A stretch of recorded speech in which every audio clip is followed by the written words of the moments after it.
Gagawa tayo ng classic pandesal.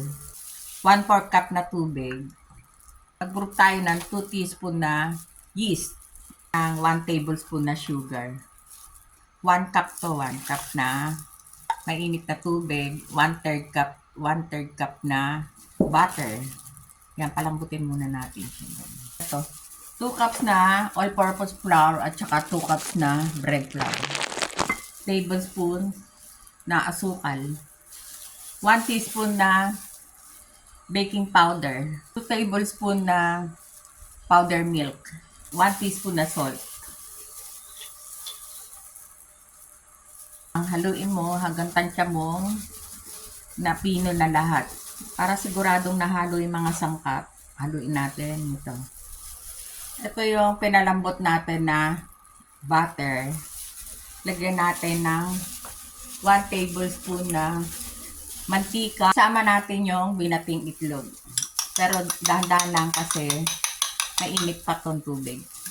Sama natin dito sa harina. Ganun din yung na-proof na natin na yeast. Yan, haluin lang.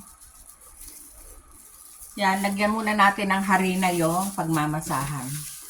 Ito na yung nahalong harina. Lagay natin dito.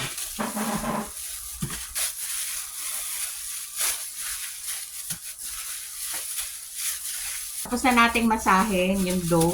Lagay natin dito sa lalagyan. Nilagyan ko na ng mantika.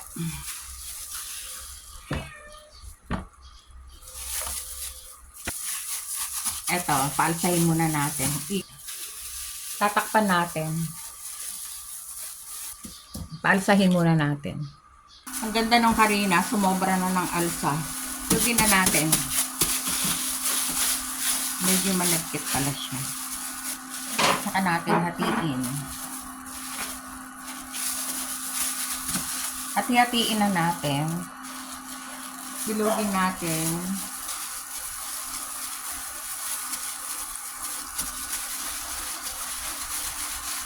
Saka lagay natin sa hulmahan. Ito yung hulmahan.